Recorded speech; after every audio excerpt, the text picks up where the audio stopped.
It's funny For the because same reason, I love this movie. Emmy Rossum. Hey. Yes. No, I apparently Andrew didn't know that I had this big old Jake Gyllenhaal crush back in the day, and he was all like taken aback, like. I was like, well, yeah, I guess he looks kind of weird now. Like he plays some weird roles and stuff, but like back then he was like a teen heartthrob. What? No, dude was totally a teen heartthrob. Thank He still you. kind of Day After looks like Tomorrow. Donnie Darko here. Even like, was it the one where he sends the rocket up? October Sky, man. October Sky. Yeah. Yeah, I wrote a he's little still note kinda- about that. He's still kind of in that same like era. It feels like. Straight baby face, dude. Like I was Yeah. so freaking what? It just blows my mind because he'd be rocking like beards now and shit, and I'm like, Yeah. he doesn't Yeah, have that so same clean cut. I baby went face. into this movie for Jake Gyllenhaal, yes, but I left it a fan of the movie itself. Nice. I mean, I've always liked natural Ooh. disaster movies anyway, so like to put Jake Gyllenhaal in a natural disaster movie, that was just like my, Yes, please. Yes. I mean, we can get into it. We mobbing it? Let's mob it. let's. How you doing, everybody? Welcome to our 4th anniversary What? triumvirate episode of Aflixionados podcast. Hey. Damn. We're now reaching episode 54. So we're getting up there. We're getting old, guys. Heck yeah. Aged to perfection. We're really hitting our stride now. We're getting the hang of this, I think. Maybe. Yeah, No? finally, 4 years later. We're available wherever you get your podcasts. New episodes dropping on the first Saturday of each month, 5 a.m. Pacific. If you enjoy our content, please consider giving us a like. All of our social accounts, including Blue Sky, are bundled together for you in our link tree. My name is Eric, and the other voices occupying your head this time are a devoted mother of 3, lab geek, comic nerd, retired emo, tourist, my sister and co-host Stephanie, Yo.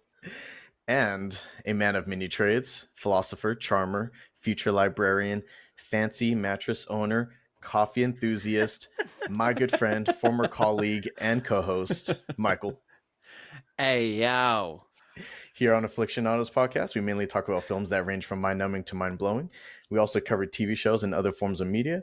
We will be getting into spoilers here, and there will be only the healthiest amount of expletives tossed in. You have been warned. If you ain't ready, then get ready, because in this episode, we will be discussing the science fiction natural disaster film, The Day After Tomorrow, released in 2003, directed by Roland Emmerich. Gasp. And this is our second Roland Emmerich film, with the first being Independence Day. The OG, not the dumb sequel. Right. Emmerich is also known for several other blockbuster films, such as The Patriot, What? Godzilla, What? 10,000 BC, 2012, which is basically a more modern version of this film, and Stargate, to name a few. Wait, the original Stargate? The movie, before the TV show. What? Okay. Oh, it's so good. I can't find that movie It's been anywhere. so long. I couldn't either. I didn't understand it when I saw it in the 90s. It just was way over my head. Oh, yeah. Oh, my dad loved that movie, and rightfully so. That's a Oh, pretty yeah. damn good movie. I think that's why I've seen it so many times in my life, and then he watched the whole show too. Kurt Russell, come on, dude. Thank He you. kills it. Thank you. Any Exactly. movie. And James Spader. That's right. Robert California. So, I don't know about you guys, but this isn't my top disaster flick, but I do think it's one of the better ones, in my opinion. I mean, some of the ones I would rank higher than this: Titanic, Twister, maybe Dante's Peak. I don't know. Not Dante's Peak over Day After Tomorrow. I would take Twister, but I wouldn't. I don't think I accept Dante's Peak. I mean, that one is a good one, but Armageddon. I just want to stay. No, don't you do it. It's going to be stuck in my head forever. You already knew it was coming. Yeah. How about you guys, though? Does this rank as your top disaster flick? I would say probably yes. It's up there. I'm not a big disaster flick fan, but it's pretty good. I like it. First of all, you got Jake Gyllenhaal, Emmy Rossum in there, dynamic duo, and then you have a library, and It's just speaking you on multiple levels, on all Let's go to fronts. the library. That's all you need, Sprechen says Sie the my librarian. language. That's right. Sign me the fuck up. Thank you. Honestly, though, Dennis Quaid, I feel like I don't know what it is. He just has some curse about him where he never is really like a terrible actor in these movies, but I feel like the movies that he stars in typically don't do as well. So I feel like this is one of his more successful ones. But man, I don't know. I feel like he's just been unlucky Yeah, What's that guy yeah. doing nowadays? nowadays. He just got done doing The Substance. Oh, he was in The Substance. Oh, I haven't that's seen right. That's right. He's a piece of shit though in that movie. Oh, that's I think But he was plays a great piece of shit. I will say that's that. cool. That's cool. Yeah, I want to see that range from him because I'm used to, I like him in Frequency with Jim Caviezel. Hey, Okay. I feel like that's an underrated movie. A lot of people thank shit on it you. Yeah, because I they're like like, that this is movie. stupid. Like, that would never happen, blah, blah, blah. I like time travel movies though. Also, Pretty emotional, too, I will say. No, that one definitely tugs at the heartstrings. I remember that, and that was like Jim Caviezel's real big movie. I don't know if he'd done anything else before then, but I He mean, was the son? yeah, Is that who he he is? played the Okay. son. Yeah, Gotcha. yeah, and it was just I don't know, just it tugged at the heartstrings there. So we start off with Jack Hall, played by Dennis Quaid. And he's an American paleoclimatologist who, alongside his colleagues, they're drilling over in Antarctica. So they're trying to pull like samples up from like underneath the ice, right? Cores or whatever they call them. I kind of like how they play this up because he's kind of teaching the other guy like how to operate the drill, and the other one's like, you really trusting him with that drill?" And he's like, yeah, he's got it. And so he's out there just kind of drilling by himself, right? And all of a sudden, this fucking crack is starting to like spread across that, I don't know, I guess like giant piece of ice that they're on, Mm-hmm. and it's like spanning miles, right? This thing starts straight up separating, and it's like sucking in the drill and all that stuff, and they have to pull the I guess like inexperienced guy out of the crevice, out of the abyss. Mm-hmm. I don't think the colleagues blame him for what's going on because obviously they probably know like he couldn't have caused this, but I like how as soon as they storm out into the open, he's just like, it wasn't me, I swear. yeah, it's like he caused the entire thing.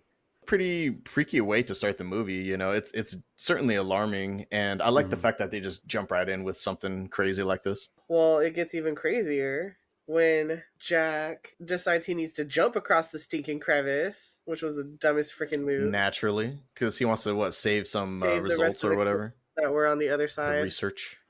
Every single time I see it, I'm just like, no! It's even worse when he tries to jump back because this thing is continuing to separate. So now it's even further than when he jumped across. That I thought the exact same thing, and then the next thing I thought was, "Free your mind." Dang, that's all he needed to do. No one ever makes the first jump.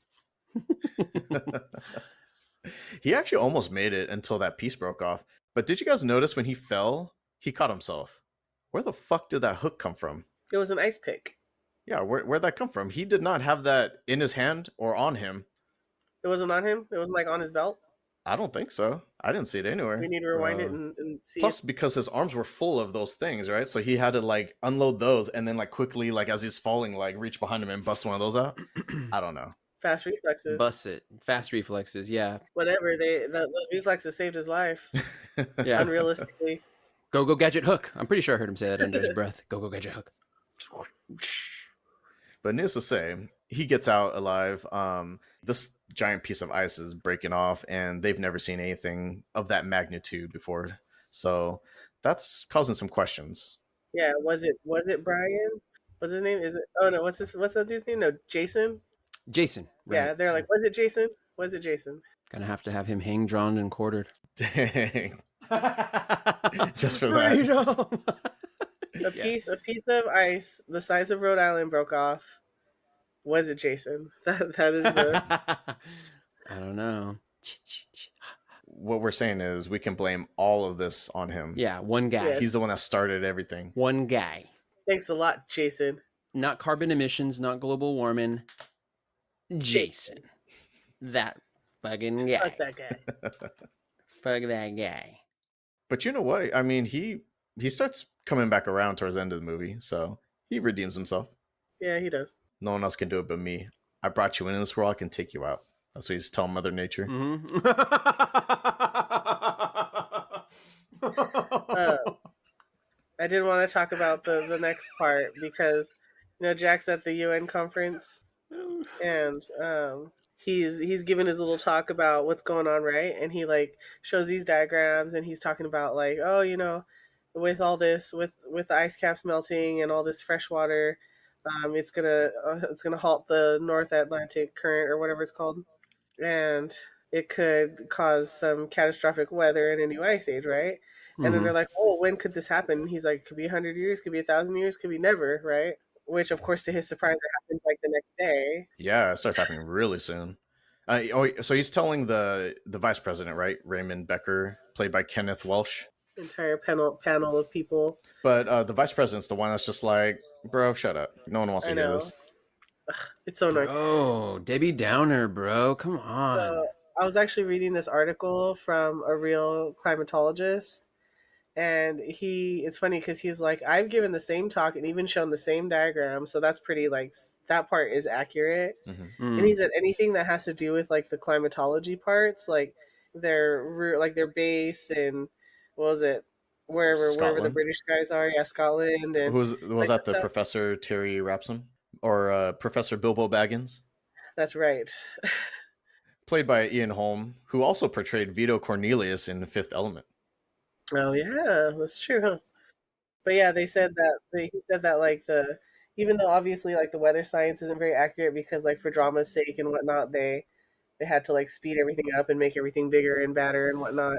Mm-hmm. But like all the climatologist stuff, like the jargon that they use and like even the stuff they had on the walls and in their offices and stuff like that is Mm. all pretty accurate. And I was like, that's pretty impressive. That is. That Yeah, is. they're oceanographers, right? And he's a climatologist, so they're just kind of like working in Yeah. tandem.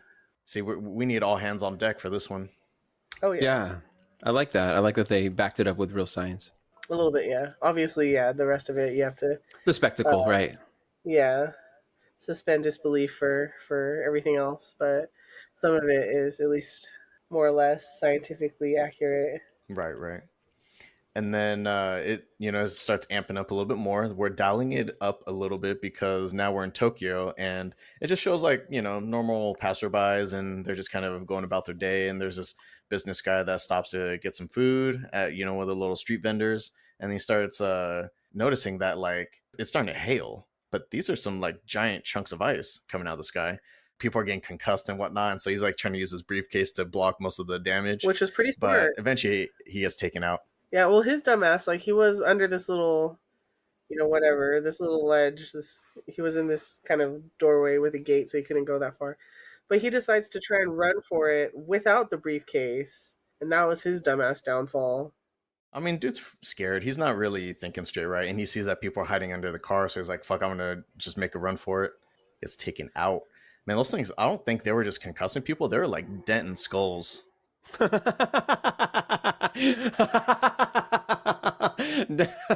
Denton skulls, those things, dude. Those just like they're like it's golf ball size hail. I'm like, that's like a softball, dude. That's not a golf ball. That's pretty massive. You're getting bludgeoned by the sky. Mother Yeah, I would Nature's even like, say take like that. cantaloupe almost. Those things look pretty big. Seriously. Mother Nature's like, blame Jason. He brought this on all of you. The hail spells Jason when you zoom out. Uh, you had one job, Jason. Drill I properly. know. Damn. Yeah. Damn. Where's Bruce Willis when you need him? Proper driller. That's right, Bruce Willie. The shit's really starting to hit the fan now. So not long after that, tornadoes are starting to threaten LA. Yeah, the weather's kind of crazy, and there's crazy storms and stuff, and all of a sudden there's a tornado, and like the weather guy's like, oh, I think we're gonna have to issue a tornado warning, and then suddenly there's a tornado, and then suddenly there's like 7 tornadoes devastating LA at once. Yeah. Just in the span of a couple hours, it It's seems like. crazy, a crazy visual. It is. It is. That's. Yeah. I mean, again, it's suspending disbelief here. I kind of like how they did this too, because they shows the news helicopter that's covering everything. They're like, we got tornadoes and we got cows.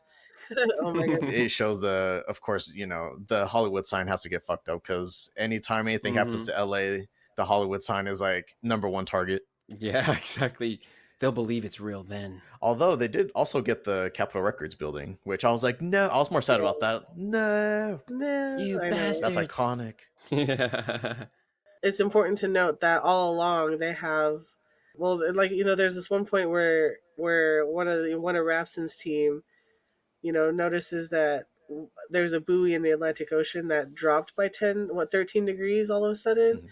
and they're just like, oh, it's a malfunction. But then all of a sudden, like three other ones pop up, and that's when Rapson actually calls Jack Hall and is like, hey, I think you're right about your North Atlantic current stoppage thing, like it's happening now, kind of thing. Right? Meow.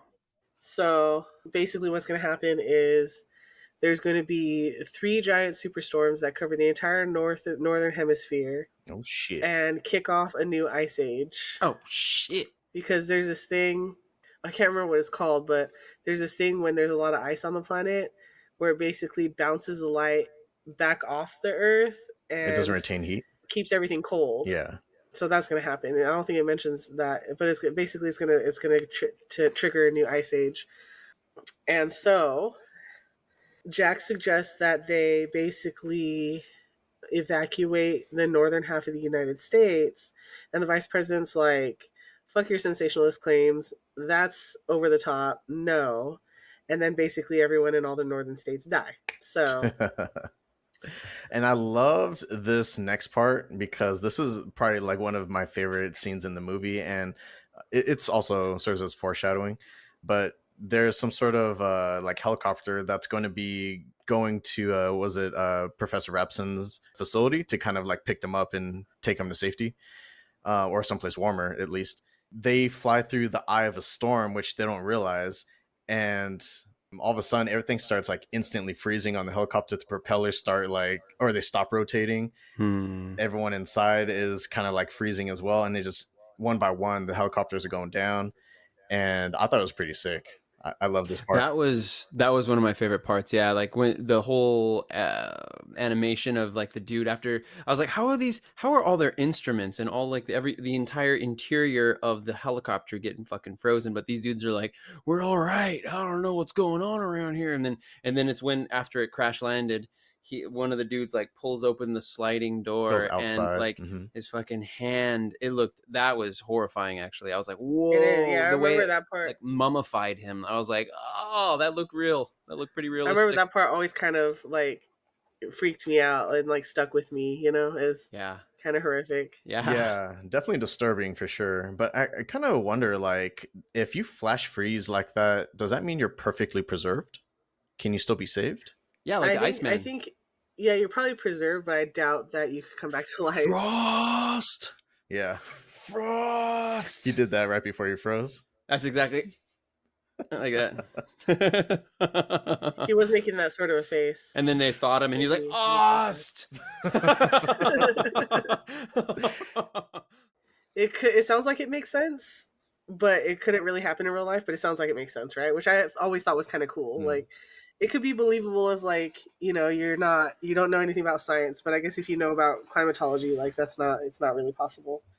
But it sounds believable. So air pressure is dropping. And since it's a giant, huge swirling hole, it's basically sucking in air from like the higher atmosphere. Yeah, that's basically space air, which is freaking freezing. It's just channeling it downward. That's crazy. I know, right? And so Science. it's just flash freezing everything in seconds. Wow. That's kind of sick, honestly. Right? Thank you. I always thought that was so interesting. It's like the sky beam. Yeah, that's crazy. It's like just beaming, freezing. In like nerd terms, this would be Mother Nature's limit break. Right?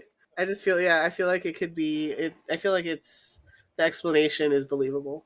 In a way, it kind of reminds me of the aliens from Independence Day, like how they have to like move to a location and then attack it, right? And so that's kind of what Mother Nature is doing. They're like, we're targeting, boom, right there. Hit him here. Anyway, I love it.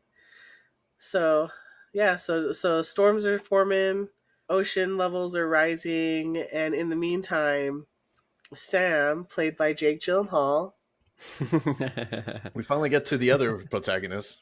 That is Jack Hall's son. And when you first meet him, it's raining, and he is on his way to the airport. That was pretty good. Won't you come? Wash away. So yeah, so Sam, Jack Hall's son, is on his way to New That was York good. to compete in a decathlon, in an academic decathlon with some classmates, As one does. as one does. Of course, Jack is supposed to be there to take him to the airport and almost misses it, which they make clear in the movie is his norm. And so it looks like him and his wife aren't together, or that they're just rocky because he's never around. I don't think they make that clear. Yeah, I think how I interpret it was that he was a workaholic, and it's not that he doesn't love his son, but it's just I think he gets worked up in and he loses track of time really easily. Not the most attentive father, right? Mm-hmm. So remember when he was even talking to his colleague, he's like, "Yeah, my son is this and that, and he's smart, he's intelligent. Oh shit, I need to pick him from school, so or That's I need right. to take him to the airport or Yeah, That's whatever." right. exactly. So yeah, they do like the first, I don't know, part of the competition, and then There's some tension because that one dude be looking at Emmy Rossum and he's like, that's right. who the What's her hell name, this Laura? guy? Yeah, we got so his colleagues Laura, played by Emmy Rossum, Brian, played by R.J. Smith. Yeah, so they the guy, the guy on the rival team who's obviously very like probably goes to like a private prep school, and he's wearing like a uniform, and probably apparently he lives there in New York, and the storm is all crazy and stuff, and they can't even get back to their hotel, it seems. So they go to Yeah, stay with this all of guy. a sudden it's just like strong winds and torrential Well, everything's rain. just flooding. Yeah, and then this guy is like, "Well, I need to go pick up my brother." And so they're like, "We'll come with you." And so they all go out, and everything's flooded. And instead of going all the way back to this top floor, condo that he lives in or whatever, Hmm. they decide to try to find higher ground elsewhere, which I didn't ever get. Like, they made clear, they're like, "Oh, we can't use the elevator," and they're like, "Oh, but this guy's on the top floor. They can't use the elevator." So if he was on the top floor, they should have just gone back up, right? They just didn't want to climb all those stairs, I guess. I don't know. We need to leave so we can get to higher ground. I'm like, you guys are already Well, they in left to go pick up the brother, and they're like, "Well, never mind. I don't think we can pick anybody up in this because there's no cars going. Everything's too So let's flooded." let's head right back upstairs. I don't I get know. wait wait. Instead of being like, "Let's head right back upstairs," they're like, "We need to find higher ground elsewhere." Why? I don't the know. library. That's the only part I didn't get. That was the only part that I was like, "What the Thank you. hell?" I'm glad Yeah. I'm glad you said that. I don't know if their aim is to go to the library, but that's where they end up. But Laura ends up stopping to help this family that only speaks French, Hmm. and she speaks French. They're And trapped in while a she's, cab. while they're traversing their way through between all the cars, she cuts her leg. This part was a little unnecessary. Like her having to go back and get cut. I'm like, okay, really? Well, no, she got cut. She got cut even before they met the family. I know. I noticed that too on the bumper. She was like, "Oh, I'm stuck," and I thought, "Oh, this is gonna be a scene where Jake Well, she Gyllenhaal just kind of goes, has to go ah, grab and her." then you can see under the water that like she cut her leg or whatever. And then they're going along, and they pass, the guy who's like trying to tell this family that the door's jammed and won't open. Mm-hmm. And I don't know, he could have been like, because he ended up having Laura tell him to cover their eyes, and he probably could have been like, cover your eyes. I'm about That's to. all I was saying. That's what I was thinking. I'm like, he's like, I can't, man, I don't speak French. I'm sorry. And I'm like, what? There's trapped in a cabin and there's just a bunch of water around. Can you figure out I know. what the heck? But anyway, she helps, and then they Mhm. break the back window, get the family out, the mother and the daughter, it looks like, or mother and kid. And then she's like, I forgot my purse in there. So Laura's like, I'll go back This and get whole it. section was so unnecessary. It did not need to be in the movie. Like, Their it has to create the tension for the passports. drama. It's for the drama. They wanted to give her more purpose, more utility. She knows French. She needs to use it. It makes for some good drama when they have to run from the tidal wave. But this is a cool. I always like this scene because Yeah, I did like you this. see the giant tidal wave forming, That is which that cool. also they said that a tidal wave like that, like in this article that I read, like a tidal wave like that wouldn't happen just from adding some water to the ocean or whatever. It would only happen if there was a big earthquake or like a Earthquake, right? meteor hitting the ocean, or something Yeah, yeah. huge to create Shift that that sort water. of ripple. Yeah, not just ice cap melting.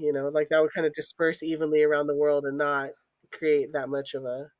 I will say, I think this is the first time I had ever seen like a giant wave swallow the Statue of Liberty, and I thought that was a cool imagery. Yeah, that's really cool, and I like how you can hear it groan a little bit, but that thing holds up after millions of gallons of water Oh and yeah, hitting it at that force. she was Like, neck good deep. job, I guess.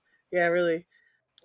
People are starting to see it and run and get engulfed by it and everything. And then It's cool because you start seeing it slam into like the sides of buildings and it's like funneling through the Yeah. streets. I love that. Yeah. yeah, and like all those guys that force their way on that bus, they're all screwed. She had a Yeah, of punchable course face Sam has anyway. to run back. I know, right? Wasn't he in a house? That guy? Oh, I don't know if he was in house. I think he Oh, was I in don't a know if house. he was in, but I know he was in suits If for I recall. sure. Anyway, they make it to the library, and apparently that's the highest spot. When it Just in shows it time. later, it's like lower than everything else, but that was their high ground. Whatever. If you ever look at it like in person, I did a Google Maps of it. It is the smallest building in that entire region, like that immediate area. Yeah, Honestly, I mean, so I'm not against them using the library as like a main focal point of the movie, but have a more natural way of like getting them to it because I feel like their mentality was that like we need to get to higher ground. Let's go to the library, and that thing's only what 3 stories max. Well, I think right. what happens is they get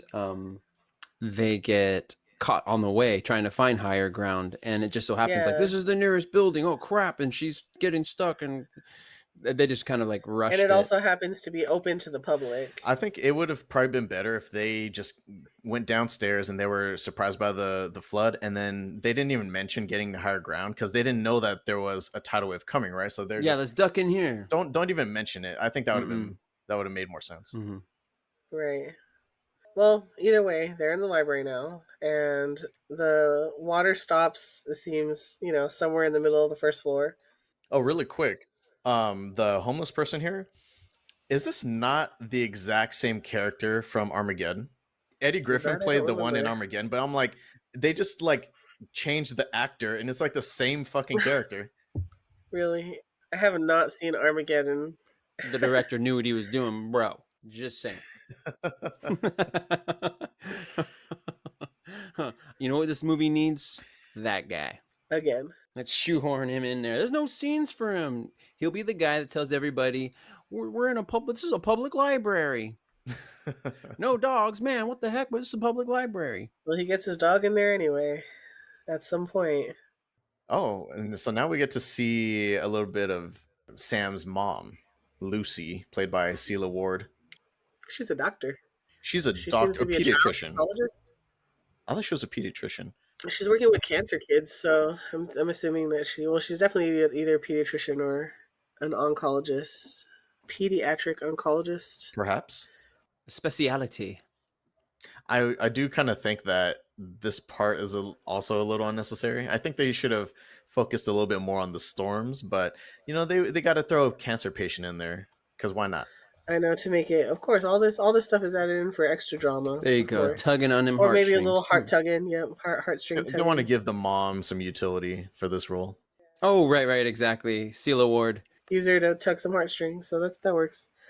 Um, but she ends up going to wherever the heck Jack is, the government or whatever, and she's like, "Our boy." Sam's smart, and he finds a way to use a payphone, Only problem is it's like half submerged.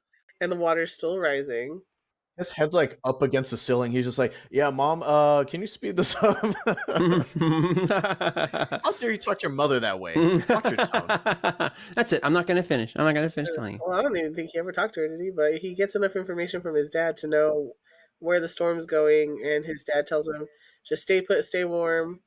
I think he tells Don't him go about the outside. eyes of the Don't storms. go outside. Yeah. Yeah, He's telling him like, don't go outside. It's gonna get fucking cold. Everyone's gonna flash freeze. Stay inside yeah. and just try to In stay as warm as you seconds, can. and I'm coming for you, he says. I will find you. That's what he says. That's right. At no point was he like, all right, let's just speed this up because The I'm water's rising, and I'm about to drown. Right? Exactly. He's like,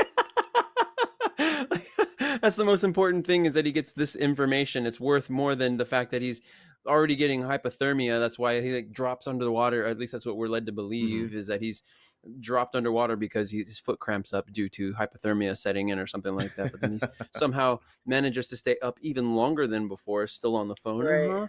Okay, so then just remember to turn the iron off. You said that was what. make sure you feed the dogs.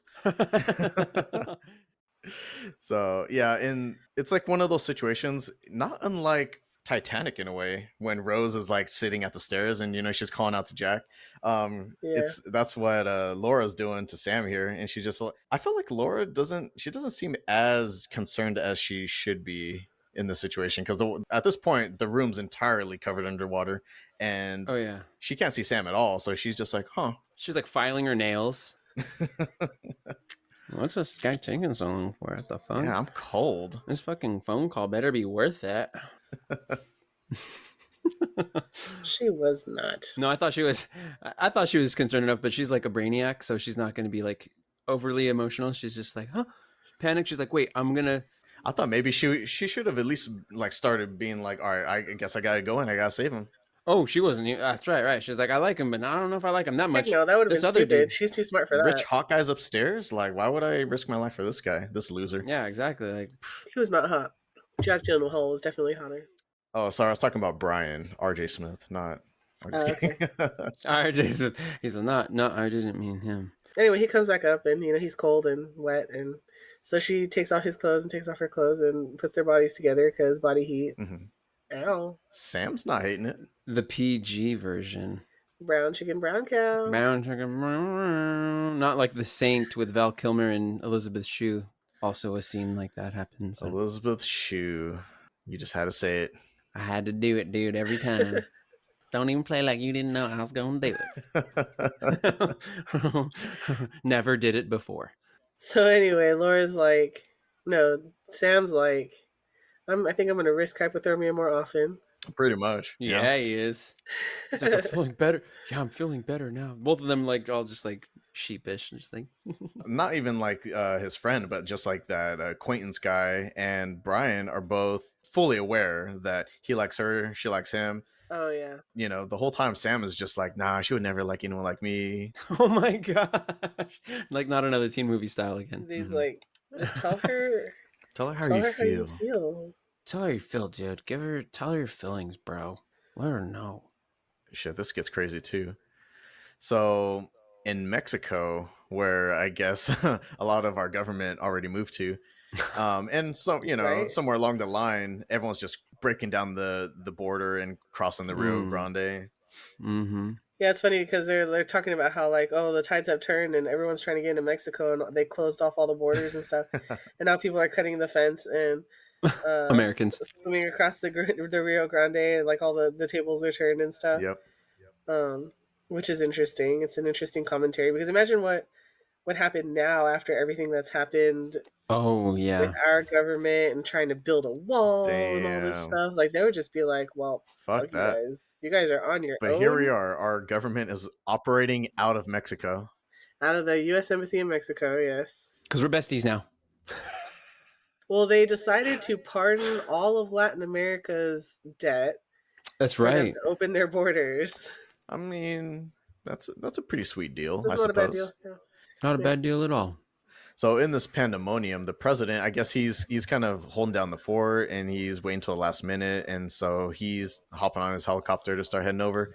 The president dies off screen, so we don't even know what exactly happened. But the vice president. They just said that the motorcade got caught in the storm. I'm assuming on the way to the helicopter, and that he didn't make it. Yeah, so the vice president is now the president. That's how we find out that the president died. Oh yeah, that guy that you guys saw on camera before. I don't know when told you, but he died just then. You didn't see it, but yeah. R.I.P. He got him. Off camera. That's like the worst. Yeah, off camera. He wasn't that important. Apparently, he's only the president. I know. He's not Bill Pullman. Let's just let him go ahead and. True, he is not Bill Pullman. I will say that. Not to be mistaken with Bill Paxton. Even that guy. Game over, man. Everyone hates on Bill Paxton. I love that actor. No, he was great. You love to hate him. Come on, Twister. Again, quit Twister. That's just come on. He was so great. Meanwhile, Laura, poor thing. And that brackish water. No. It's gotten all infected. And she has developed a fun case of sepsis, which if you don't treat quickly could take you out quickly. So they're not wrong there. When they're like, when she's reading from that medical book and she's like, it sounds like she has septicemia. You need to get some broad spectrum antibiotics in her now, or she could, and then she kind of trails off and just, you get what she's saying there, Say it. she could die. Oh, don't say it. By the way, an entire group of people go off into the storm thinking that they need to try and find, where are they even trying to go? They're trying to go south. They were thinking that their whole plan was just, we want to get out before we're not able to because the snow's too deep. We're going to go while this is the earliest that the ground got hard because everybody else is walking on it. And we're just going to walk. Well, some of them die in the cold, and then the rest of them die in the eye of the storm when the hyperfrost comes down. Yeah, that old couple though. I know. By the bonfire. I know. The trash fire. It was a trash the fire. The dumpster fire, dude. How's it that they froze to death next to the fire? Everyone else is like chilling away from it. They were too old. No, people were crowded around it.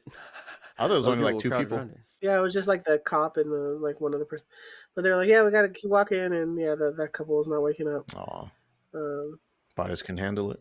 That was rough too, because I started thinking to myself, it was this cop's decision to insist on people leaving that led to them dying. I was like, he looked at them and he looks kind of bummed and he just kind of turns around and walks away. And I was just like, that's on you, bruh. I was like, how exactly? I was like, dang, what would that be like to carry that weight? To just be like, I thought this was the right thing to do. Right. I think I was wrong. Yeah, to realize at some point that you were wrong. And that those people died. Like, you're still alive. You know, at the very end. Yep. If you never believed, at the very end, at least, you know, he had to believe, like, man, I made a mistake. Yeah. And he's going to have to carry that into the afterlife.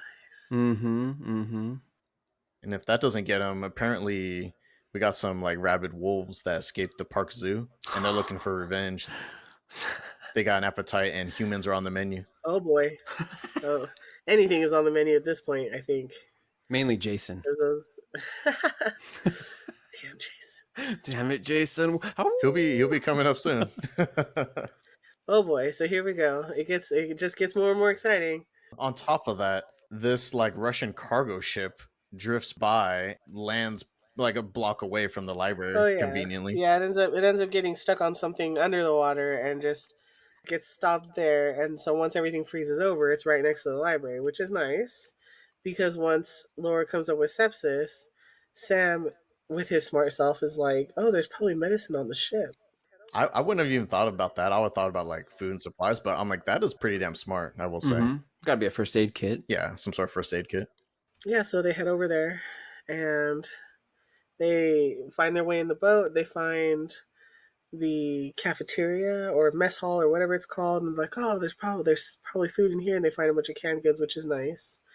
So here's what I don't get. All right, so they find the canned goods. The wolves come.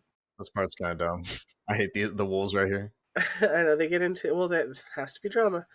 They get into the first aid room, the whatever that's called, and they find the medicine, and then they actually accidentally inflate a life raft. So they decide to load everything into the life raft and drag it back, right? Which is smart. But then the wolves come and F everything up, and they have to find their way around the rabid wolves, and they end up eventually trapping them somewhere and escaping with some teamwork. White boy gets his leg bitten, so they have to drag him along in the raft too. So what'd you guys think of this? Because what the fuck are we doing with these wolves here? Like making them almost like a foil? Seriously? Mother Nature's representatives. They looked a little corny at the zoo when they're like biting the cage or whatever, right? That shoddy CGI. Wasn't feeling it. Yeah, it was pretty bad. They go through the doorway like in a line, march in there with intent, and then they navigate through the engine room to where they are in the mess hall. Like, what the fuck? Trust me on this one, guys. They were really hungry. I've been on Russian ships before. I know how this goes. Yeah. That was tense, though, I will say. Like, with them coming in and you think they're going to get out unscathed. Forget about it. Forget about it. You want to? But here's the part that I don't get, right? So like at some point, like they dragged the raft all the way to the library, but at some point they abandoned the raft to get what's his face back into the room, right? And they're like, oh, we'll go back for the raft with the supplies later. However, if everything flash froze that fast, I'm sure like the cans would have exploded. The glass bottles with the penicillin would have exploded. Like all that stuff, you can't flash freeze like that without it exploding. So I don't think they ever went back for that raft. I think they stuffed. Well, they had to because they stuffed some stuff in their pockets. I imagine. Oh, did they? Oh, hopefully. Yeah, because otherwise, if they did go back for the raft, if they didn't have the penicillin in their pockets, that stuff probably would have been exploded. How'd you like that guy that was protecting his most prized possession? He was clutching that Bible. Respect. I do like that joke though. Remember, Brian was just like, "Hey guys, we got a whole section on like tax information down here." Yeah, quit Yeah, fighting that was over good. quit fighting over that book. Quit fighting over Nietzsche. Exactly. Tax bullshit. So yeah, they get the penicillin and Laura, she's gonna be okay. So I don't think they know that. I think they're hoping, right? but we know. Because I think they play on that at the towards the end of the movie, so I think that's why it's still kind of up in the air. Yeah, because they definitely don't show it or anything like that. It's tense. But speaking of tense, let's talk a little bit about Jack. Oh yeah. So meanwhile he's on his way. He's trekking across, right? By foot or on From foot, Philly. Yeah. he's with Jason and Frank and a sled full of supplies. And at some point they're walking over a mall with a glass roof. This is great. That makes sense though, like that threat and being in that situation, because you can't see where the hell you are. You know, you're in a Yeah, exactly. blizzard. It's crazy. The Ah, ground is covered in snow. they're like the trekking sticks, and like Stabbing into it. sticking. Mhm. Yeah, yeah. Yeah, you don't know. So eventually, yeah, the roof can't take the weight and a piece breaks. Frank and the sled fall in. The last guy, right? Yeah, the last guy, and Jason is just bracing everything with his weight. He takes his gloves off so that he can brace, which is probably freezing. Frank cuts off the sled and it lands on an escalator and just snaps in half. So he's basically like, yeah, there's no way I'm getting down there safely. They're going to pull him up, but all the glass starts breaking as they're trying. And so he's like, this isn't going to work. He sacrifices himself, and everyone's like, no, Frank, no. And he does it anyway. And that was the point where my son started watching the movie with me. Ah, That's an interesting time to start watching the movie with you. yeah. I know, and I had to assure him that was the saddest part of the movie. Oh, Was it though? I thought it was old couple. I thought we agreed on that. that was the saddest part. I thought we all agreed on that, dude. This is to me, this is the saddest part. I didn't feel that bad for all those people because they chose their path. What about the cancer patient? He didn't choose that path. Everyone else was gonna ditch him except for Lucy. Yeah, everyone ditched him. All the ambulances were gone. Lucy waited. She was not going to leave him alone, that poor kid, which I'm thankful for. If I was his parents, which his parents are probably dead, but if I was his parents, I would have been very thankful for that. So she waited, and finally, an ambulance did come. Mm-hmm. And I think she was definitely prepared to wait there until the very end if it came down to it, and they could have just died together. But at least the poor guy wouldn't be alone, because how messed up would that be? Like, you're just freezing to death by yourself in a hospital with cancer. Everybody's abandoned you. You can kind of see the range of emotion she goes through, because early on she's like, no, you go head off. I'll stay with the child, right? And we'll just hunker down and we'll be fine. I'm sure someone else will come back for us. And then every time it comes back, she's just kind of like, is someone going to be coming back for us? I don't know. And then finally, the lights shine through the window, and somebody comes in, and they're like, "Oh, we heard somebody was left behind. We brought an ambulance." And she's like, "Oh, thank God." And I teared up a little bit on that, so that was nice. Yeah. We have Jack and now just Jason trekking across the snow. Jason collapses, and everything clears up, and Jack realizes, "Oh crap, we're in the eye of the storm, and Jason has just passed out." Fuck. They're screwed. No, he's actually on Offer top up of the Jason. Wendy's. Thank goodness for the Wendy's. Is that what it was? It was a Wendy's. Yeah, Okay. it was a Wendy's. So he busts open the top of the exhaust hood on the roof and drops Jason in, and then he pauses to watch the flag on top of the Wendy's freeze before he drops in. He tosses Jason's ass down there because he passed It's out. all your fault anyway, Jason. So he's just dead weight, right? I don't know what's down there, but sorry, I gotta do what I gotta do. Just kicks his ass down there. Oh, saved by Jack. The storm was absolutely coming for just Jason. I know, right? Uh-huh. Yeah, it's coming for him. Yep. And he survives. Exactly. Thanks I know to what you did Jack. last winter was what this was originally called. Yes. I know what you did last winter. That was the working title. But thankfully, all the gas lines are still working because Jack turns on every single burner in the place and keeps him alive. Honestly, I mean, not a bad place to hunker down. Yeah. Surrounded by burners. And then at the exact same time, Sam is running back into the room, and he's like, "Keep the fire going! Don't let it go out!" And so they start chucking a bunch of books in. And they have to close the door. It comes through all the Yeah, and crevices. the dog whose name is Buddha is like barking at the ice, I like that. and the homeless guy is like, Buddha, get back over here. I like how the ice is like the antagonist of the movie. That's funny. The frost. You turn on that fire. I'll be I'll be quiet. quiet. But as soon as you leave, I'll be talking I'm again. talking again. All the Friday references.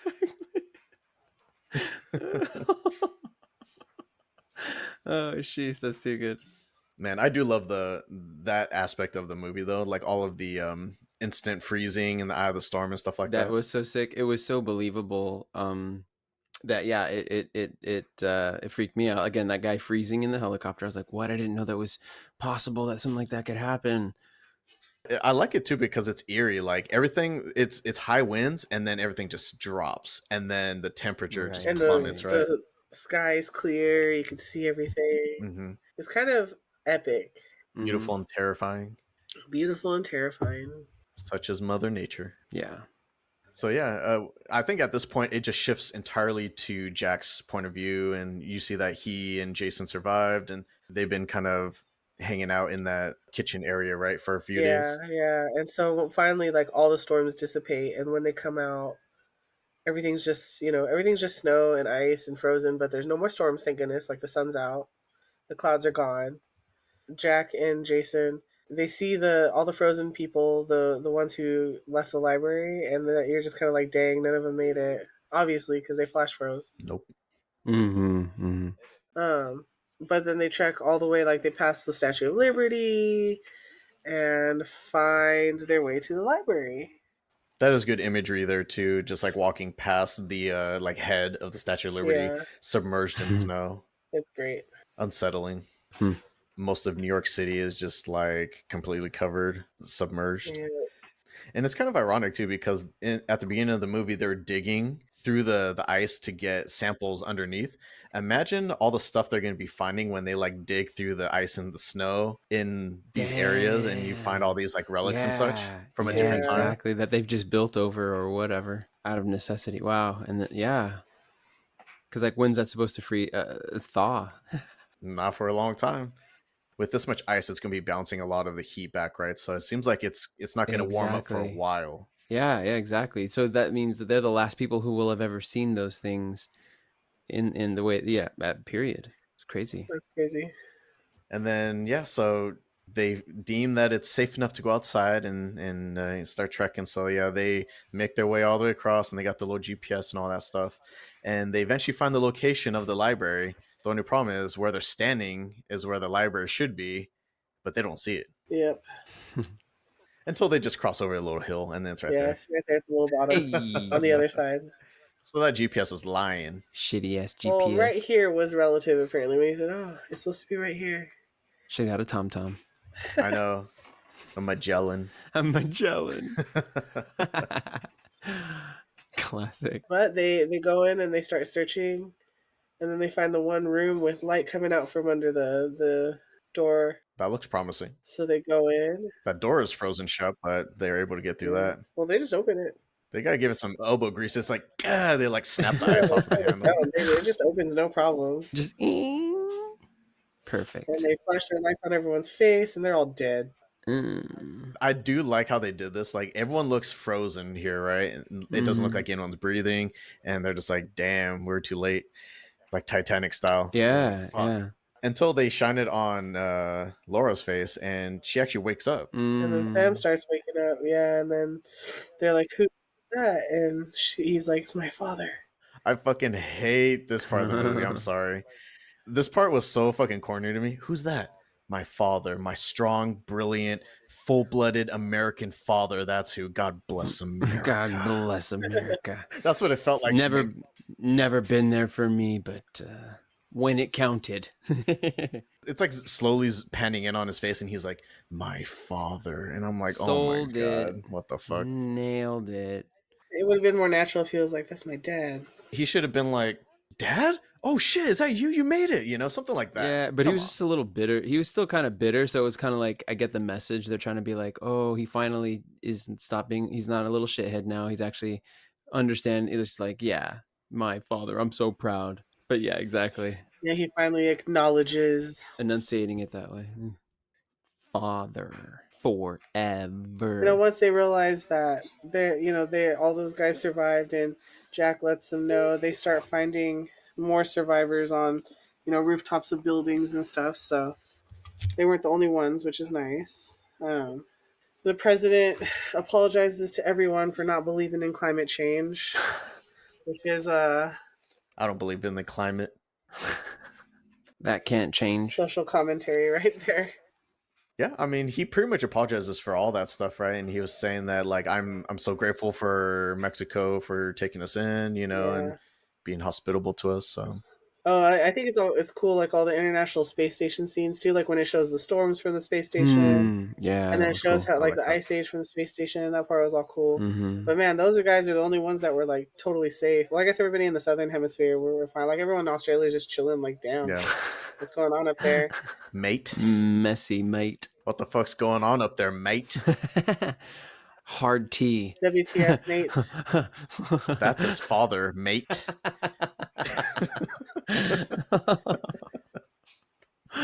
Yeah, so Australia and the ISS were good. Hey, That out. was about it. Yep. We chilling. No, I mean that was good imagery though. I like how Yeah, we can kind of track the progress of the storms from their yeah, perspective Right. yeah. because they have that top-down view. I know they must have been so happy to be up there. They did say the air never looked so clear. Mm-hmm. Yeah.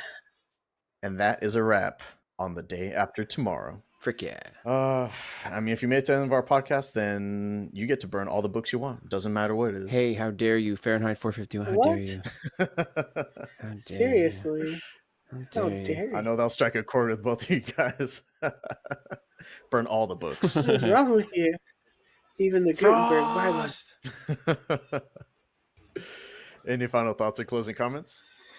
It's still definitely one of my favorites. I definitely look past all the like the corniness or the Oh yeah. the shoddy CGI, and I still watch it all these years later, 22 years later, and I still enjoy it.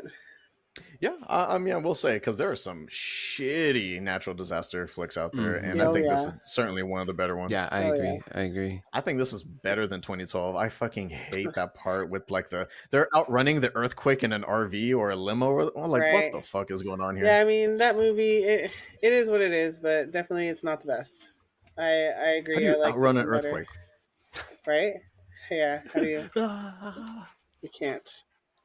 Just like how they were outrunning the frost, right? Because it was like eating the floor and the ceilings and shit. Yeah, exactly. I did think that was funny. How it was just like that's how their personification of like the antagonist of the storm or whatever. Yeah, The I love it. crackle. You can see it coming from the top down, consuming everything. Love it. What are the standout scenes? Would you guys say of the movie? Well, I think my favorites are always the parts where everything freezes, like the helicopter scene, and the where after the tornadoes happened in LA, and the guy's just been doing the floor the entire time. He's like oblivious to it all. Oh, I do like that Yeah, scene. and then he's Yeah, just like, there's like a bunch of light coming in from like this doorway, and he opens the doorway, and the rest of the building's gone. about to have sex or whatever, and then Right. they're like, "Well, what's going on?" And then he goes back into the room. Everything starts shaking, and then he goes to open it. Right, the cleaner guy, Yeah. and then Yeah, it's just nothing. That the rest of the building's gone. yeah, because the other guy was the guy that was about to have sex. He's the one who's like, I think we need to issue the tornado warning, Right, and right. he's like telling his boss or whatever. Mm-hmm. Mm-hmm. Yeah, so everything just that was a cool scene. Um, of course, the flag freezing, Mm-hmm. watching like what was it, like the Empire State Building or whatever, like freezing from the top. Mm-hmm. Mm-hmm. How about the news reporters that were getting fucked up by the storm? Like the one Oh, dude, gets that taken away by the billboard. sign. Oh, I Yeah, Yeah. this know. billboard. Fucking billboard just Yeah. slaps him. Just bitch slaps him. And then He it got shows on swatted TV out of when the air. that one was it like a semi like takes out the car Oh yeah. on TV, and the guy watches like basically watches his coworker get killed or whatever. Right, Damn. right. The Hollywood sign getting demolished, and the Statue of Liberty mostly submerged in Mm-hmm. ice, with icicles coming off her crown.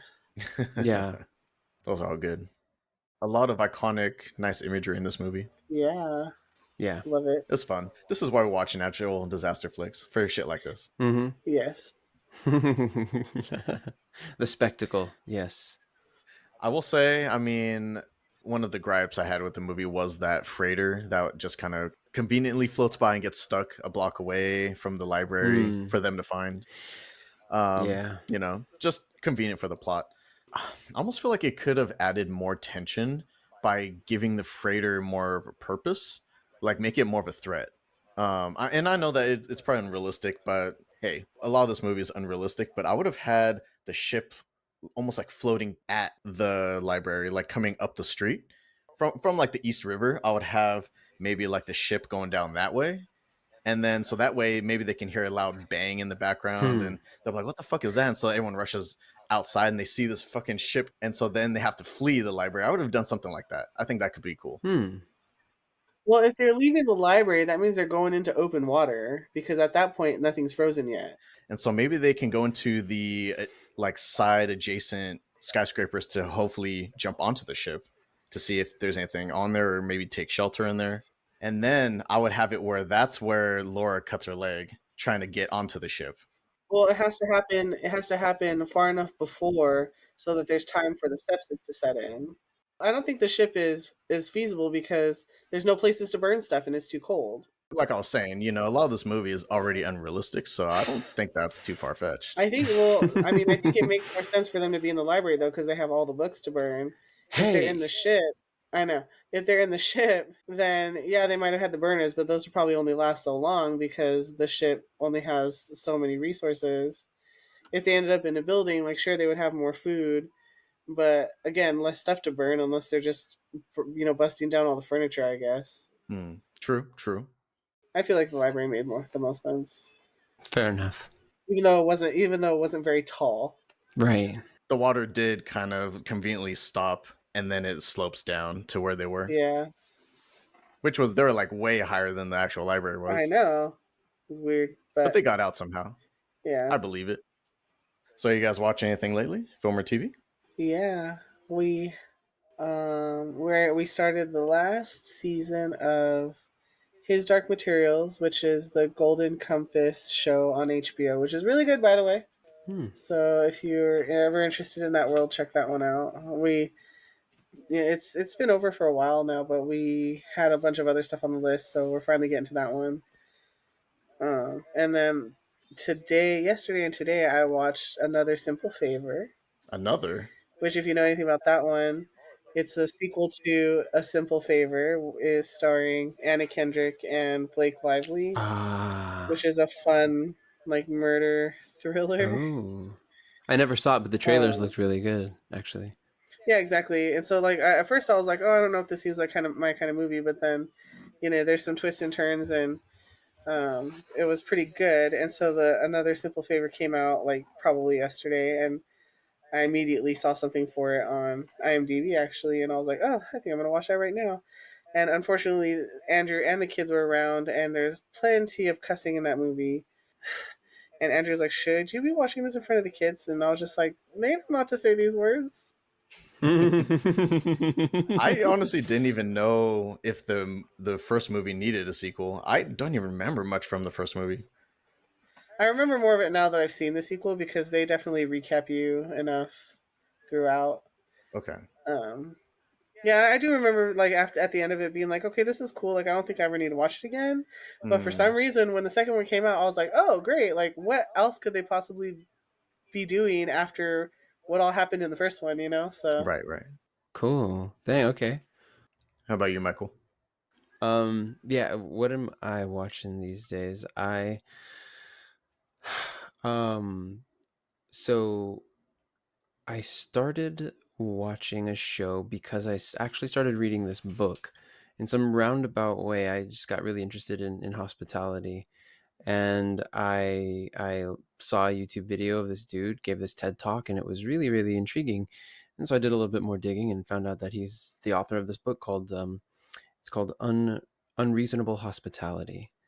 And I was like, yeah, that was a really good TED talk. So I started reading the book and everything, and then I don't know where it came about, but suddenly it just popped up something about the bear, and I may have read it in the intro or something like that. But I was like, the Hmm. bear. What? I was like, oh, that's that show that's been really getting a lot of awards lately. Is that what it's based off of? Well, no. So get this. What it is actually um, that book is brilliant. It's awesome. It gives a real deep insight into, well, many insights into great leadership and how to really run a successful business. And this happens to be Mm. about the world's best restaurant at one point. This restaurant was voted by all these other restaurateurs as the number one restaurant in the world. Okay. And it charts the journey of how he got to that point. But it's as he's charting the journey, he's talking about things that he's been through. His mother passed away when he was really young. And anyway, it's a really, really compelling story. And to just see from the sort of uh, what he came from, how he was able to, he just kind of had this vision of himself being a restaurateur and just some really interesting leadership insights. Actually, sometimes I was screenshotting. I would take a photo and I would send it to Mena, who's been on the podcast. We did Casino together, Mhm.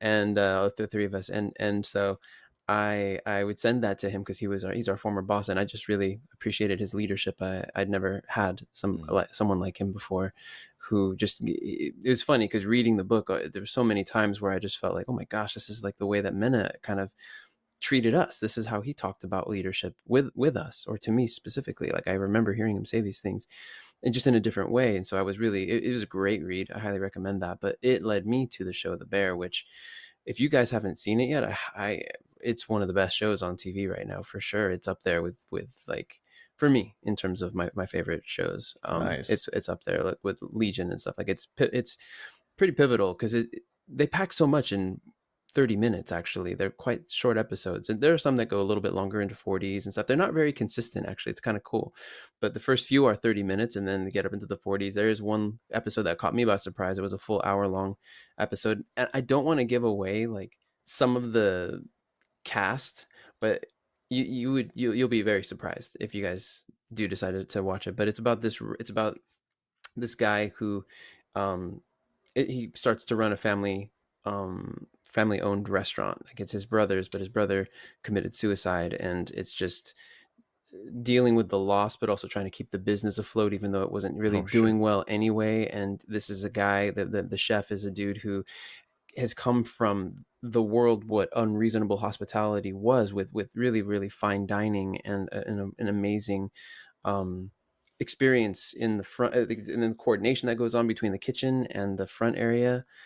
Anyway, it's just it's so you see this dynamic going from the sandwich shop to then kind of like getting a little bit like trying to be something, try just struggling to make ends meet first of all, but then things, get a little bit better. So yeah, that one got me. And then lately, Easton and I've been watching Love on the Spectrum. She's already seen it, Oh, you but too. yeah, but yeah, she got me watching the first two Brenda's into that. seasons. Yeah, it's just, it's quite lovely just how simple things, how they deal with similar struggles, you know what I mean? And you can see so much of yourself in them in you, and it's a nice little experience in empathy, just kind of like remembering a first kiss, for instance. You know what I mean? Like you relive these Yeah. instances because for them it is their first, some of them. Yeah. It's interesting seeing everything from their perspective. Right, right. Really Like they're fascinating. like them talking about like, oh, who wants to be neurotypical? What's normal anyway? And I'm just like, interesting, It's interesting. all You relative, have your honestly. own perspective, you have your own experience of this life, and how interesting it really is, all of us. Mhm. So anyway, that kind of caught me by surprise. I was having all these insights as I'm watching that show.